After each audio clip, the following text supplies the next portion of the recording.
Pengelolaan administrasi kepegawaian adalah suatu proses untuk menilai atau mengukur efektivitas dan efisiensi dari sistem, prosedur, dan kegiatan yang berkaitan dengan pengelolaan data dan informasi kepegawaian dalam suatu organisasi.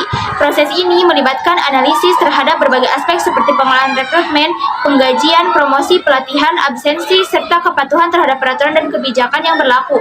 Tujuannya adalah untuk memastikan bahwa administrasi kepegawaian berjalan sesuai dengan standar yang ditetapkan, memberikan dampak positif bagi kinerja organisasi, serta mendukung pengambilan keputusan yang tepat terkait dengan pengelolaan sumber daya manusia. Tujuan evaluasi pengelolaan administrasi kepegawaian antara lain yang pertama yaitu menilai efektivitas. Untuk memastikan bahwa sistem dan prosedur yang ditetapkan dalam pengelolaan kepegawaian berjalan dengan baik dan mencapai hasil yang diinginkan seperti peningkatan kinerja pegawai dan organisasi. Poin yang kedua yaitu meningkatkan kinerja. Evaluasi membantu mengidentifikasi area yang diperlukan, yang perlu diperbaiki sehingga dapat meningkatkan kualitas pengelolaan administrasi kepegawaian dan kinerja pegawai secara keseluruhan. Poin yang ketiga yaitu memastikan kepatuhan, menilai sejauh mana kebijakan, peraturan, dan prosedur terkait administrasi kepegawaian telah dipatuhi baik oleh pegawai maupun manajemen. Poin yang keempat yaitu efisiensi sumber daya, untuk mengevaluasi apakah sumber daya yang digunakan dalam pengelolaan administrasi kepegawaian, misalnya waktu, tenaga, dan biaya, telah dimanfaatkan secara optimal. Poin yang kelima yaitu pengambilan keputusan, memberikan informasi yang diperlukan untuk pengambilan keputusan yang lebih baik dalam hal perencanaan SDM, rekrutmen, promosi, pelatihan, dan pengembangan pegawai. Poin yang keenam yaitu peningkatan sistem, memberikan masukan untuk perbaikan sistem administrasi kepegawaian agar lebih relevan dan sesuai dengan kebutuhan organisasi dan perkembangan zaman. Fungsi evaluasi pengelolaan administrasi kepegawaian antara lain yang pertama yaitu memantau dan perkembangan zaman.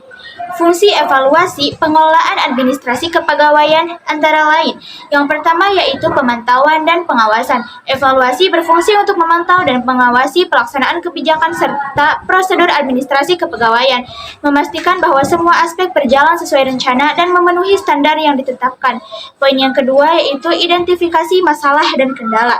Evaluasi membantu mengidentifikasi masalah, kendala, atau hambatan dalam pengelolaan administrasi kepegawaian yang dapat mengganggu kelancaran operasional atau pencapaian tujuan organisasi.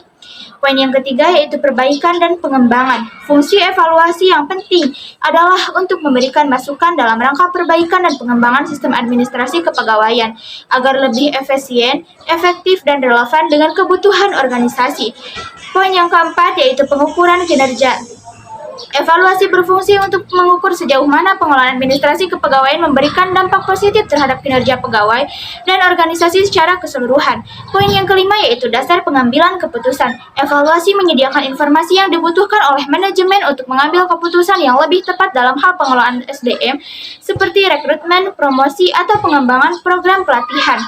Poin yang terakhir yaitu peningkatan akuntabilitas. Dengan melakukan evaluasi, organisasi dapat meningkatkan akuntabilitas dalam pengelolaan administrasi kepegawaian sehingga memastikan bahwa semua tindakan yang diambil sesuai dengan tujuan dan ada beberapa proses dalam mengevaluasi suatu kinerja atau sistem dalam sebuah organisasi, antara lain 1.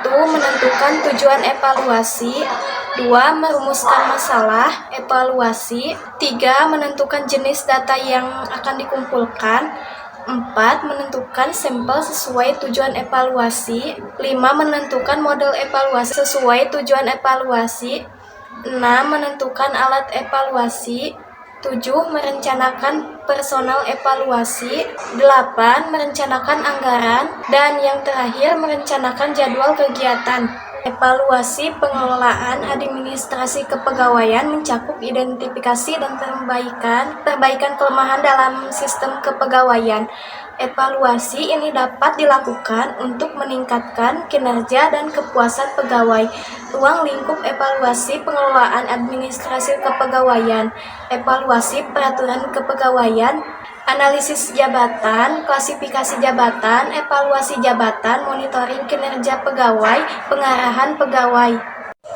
Pengertian laporan. Laporan adalah suatu bentuk penyampaian informasi yang dibuat secara tertulis maupun lisan untuk memberikan gambaran mengenai suatu kejadian, aktivitas, atau hasil kerja berdasarkan data dan fakta yang ada.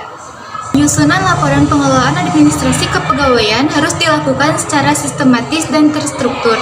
agar informasi yang disajikan akurat, jelas, dan mudah dipahami. Berikut adalah teknik penyusunan laporan tersebut.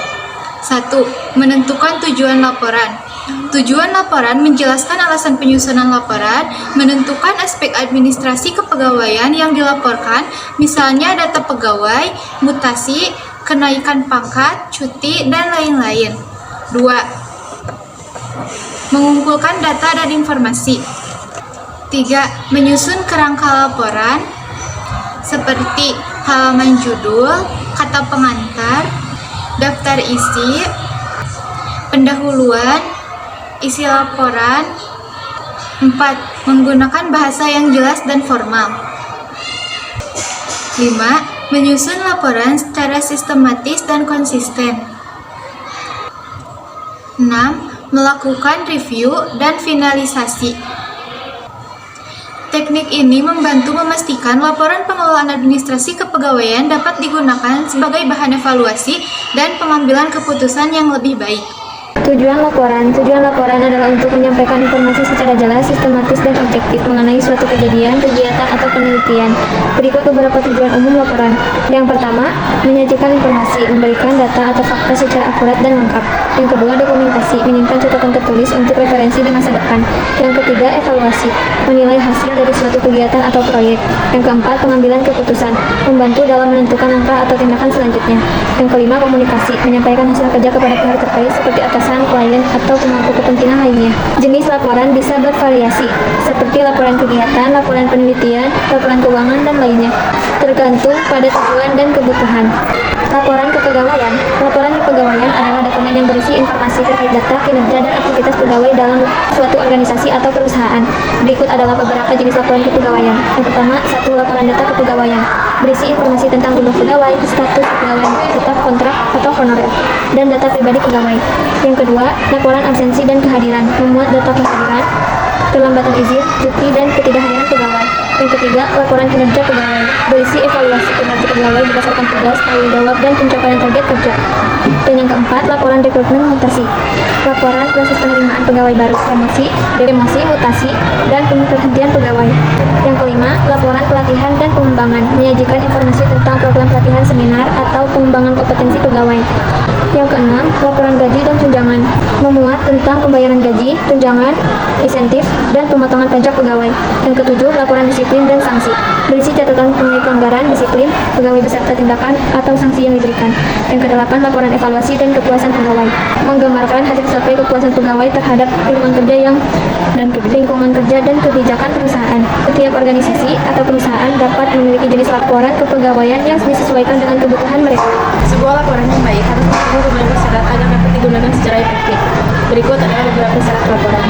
1. Jenis dan sistematis. Disusun dengan struktur yang teratur dan logis agar mudah dipahami. 2. Objektif dan akurat. Berdasarkan fakta yang dapat dipertanggungjawabkan, bukan opini atau asumsi. 3. Lengkap dan relevan. Semua informasi penting yang dibutuhkan pembaca. 4. Sederhana dan mudah dipahami. Menghindari penggunaan istilah teknis yang sulit dipahami tanpa penjelasan. 5. Tepat waktu. Laporan harus disusun dengan dan disampaikan sesuai dengan jadwal yang telah ditentukan. 6. Konsisten dalam format gaya. Mengikuti format standar yang ditetapkan oleh organisasi atau perusahaan. 7. Dapat dipertanggungjawabkan. Mencantumkan sumber data dan fakta yang digunakan. Dengan memenuhi syarat-syarat di atas, laporan dapat menjadi dokumen yang efektif dan bermanfaat bagi pembacanya. Membuat laporan yang baik memerlukan langkah-langkah yang simetris agar hasilnya jelas, akurat, dan mudah dipahami. Berikut adalah langkah-langkah pembuatan laporan. 1. Menentukan tujuan laporan. Tentukan alasan dan tujuan pembuatan laporan, isinya untuk evaluasi, dokumentasi, atau pengambilan keputusan. 2. Pengumpulan data dan informasi. Kumpulkan data yang relevan atau data yang diperoleh akurat dan dapat dipertanggungjawabkan. 3. Menyusun kerangka laporan. Buat struktur laporan agar penyajiannya sistematis, biasanya meliputi pendahuluan latar keluar seperti latar belakang, tujuan, ruang lingkup, isi, pembahasan, data, analisis, dan pembahasan, kesimpulan, dan saran. 4. Menulis laporan. Gunakan bahasa yang jelas, bagus, dan sesuai dengan format yang ditentukan. 5. Merevisi dan menyunting laporan. Periksa kembali isi laporan untuk memastikan tidak ada kesalahan data atau penulisan. 6. Menyusun dan menyajikan laporan akhir. Sampaikan laporan kepada pihak yang berkepentingan tepat waktu. Dengan mengikuti langkah-langkah ini, laporan yang dibuat akan lebih terstruktur, informatif, dan dapat digunakan dengan efektif. Thank you.